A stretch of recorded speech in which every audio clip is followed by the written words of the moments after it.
വളരെ സന്തോഷകരമായ ദിവസത്തിന് നാം ഇന്ന് സാക്ഷ്യം വഹിക്കുകയാണ്. നമ്മുടെ സ്കൂളിൽ നിന്നും ഉന്നത വിജയം നേടിയ കുട്ടികളെ അനുമോദിക്കുകയും അവരോടൊപ്പം ഈ സന്തോഷത്തിൽ നാം പങ്കുപറ്റുകയും ചെയ്യുകയാണ്. ഇവരുടെ ഈ വിജയത്തിന് പിന്നിൽ വളരെയധികം കഠിനാധ്വാനം അടങ്ങിയിരിക്കുന്നു.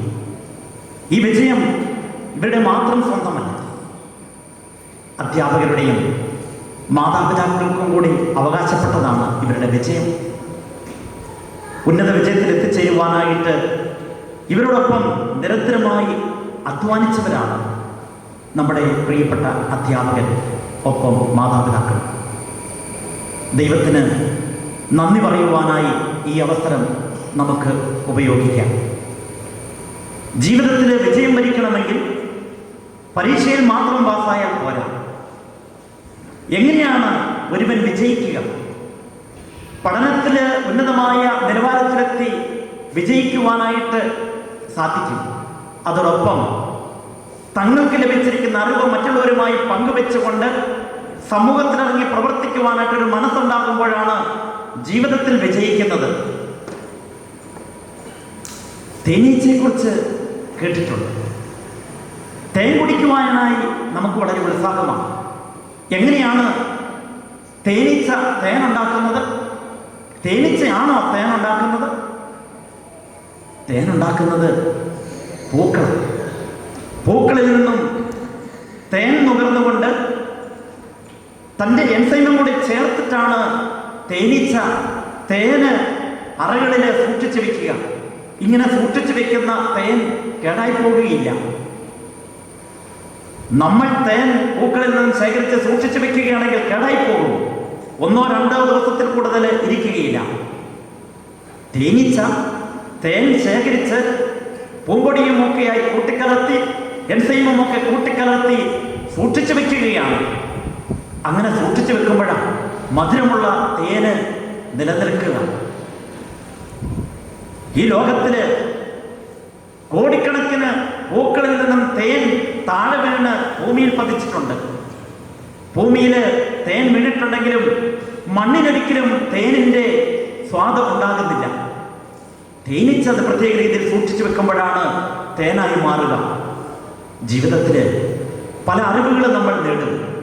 അധ്യാപകരിൽ നിന്ന്, പുസ്തകത്തിൽ നിന്ന് വായിച്ച് അറിവുകൾ നേടി നമ്മുടെ തന്നെ ചിന്തകളുമായി കൂട്ടിക്കലർത്തി മറ്റുള്ളവർക്ക് ഉപകാരപ്പെടുന്ന രീതിയിൽ പ്രവർത്തിക്കുമ്പോഴാണ് നമ്മുടെ അറിവിന് വിലയുള്ളതായി മാറുക.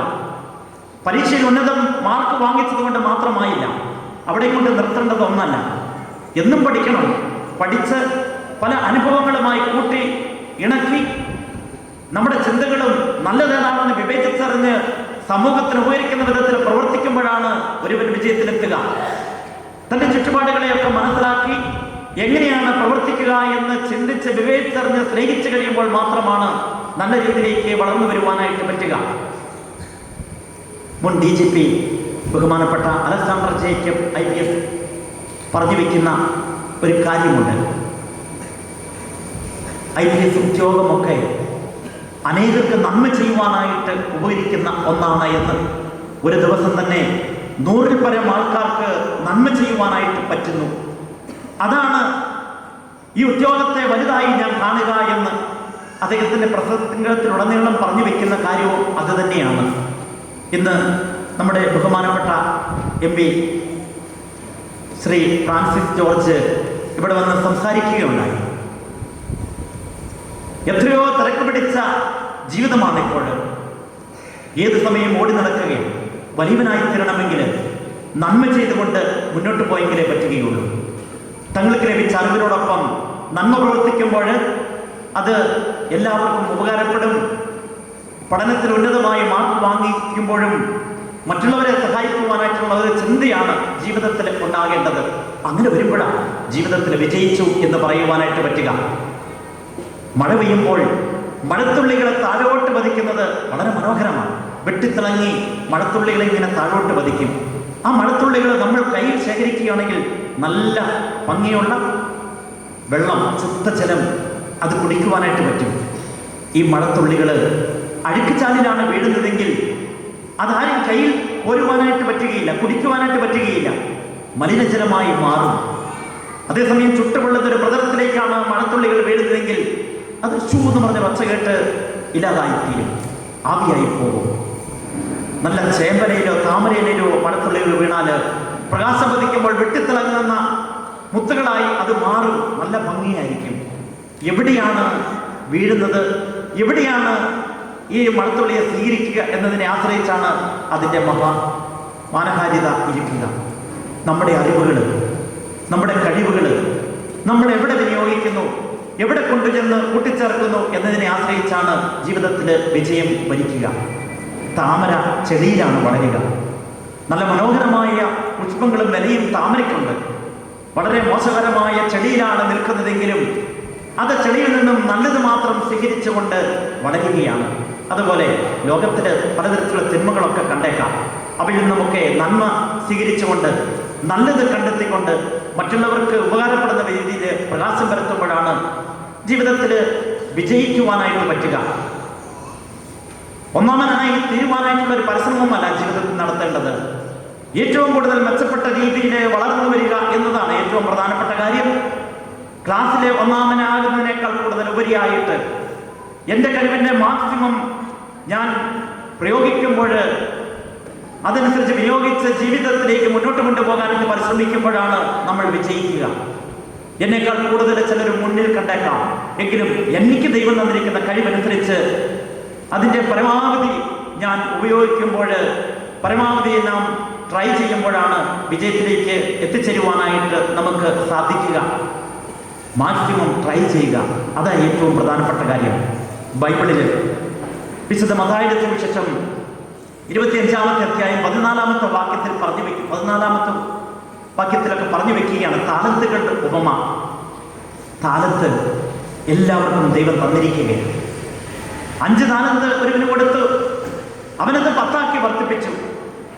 വേറൊരുവന് 2 കൊടുത്തു, അവനും അത് ഇരട്ടി 4 1 കിട്ടിയവന് മണ്ണിൽ കൊണ്ടുപോയി ഒഴുത്തിവെച്ചു. താലന്ത് എന്നുള്ളത് നമുക്ക് നൽകിയ സമ്മാനമാകാം, സമ്പത്താകാം, കഴിവുകളാകാം, എന്തുമായിക്കൊള്ളട്ടെ, അത് വർദ്ധിപ്പിക്കുന്നു എന്നതാണ് പ്രധാനം. തിരിച്ചു വന്ന് താലന്തുകൾ എവിടെയെന്ന് ചോദിച്ചപ്പോൾ 5 കിട്ടിയവൻ 10 കൊടുത്തല്ലോ, 2 കിട്ടിയവൻ 4 കൊടുത്തു, 1 കിട്ടിയവൻ മണ്ണിൽ കൊണ്ടുപോയി പൂഴ്ത്തിവെച്ചു. ആർക്കും ഉപകാരമില്ലാത്ത വിധത്തിൽ സൂക്ഷിച്ചു വെച്ചിട്ട് തിരിച്ചു കൊടുക്കുകയാണ്. അവരിൽ നിന്നും ഉള്ളത് കൂടി എടുത്തു വാങ്ങി കൂടുതലുള്ളവന് 10 കൊടുക്കുകയാണ്. ജീവിതത്തിൽ ഇതാ സംഭവിക്കുക. നമുക്ക് നൽകിയ കഴിവുകൾ നമ്മൾ വളർത്തിയെടുക്കുവാനായിട്ട് പരിശ്രമിച്ചെങ്കിലാണ് വിജയത്തിൽ എത്തിച്ചേരുവാനായിട്ട് പറ്റുക.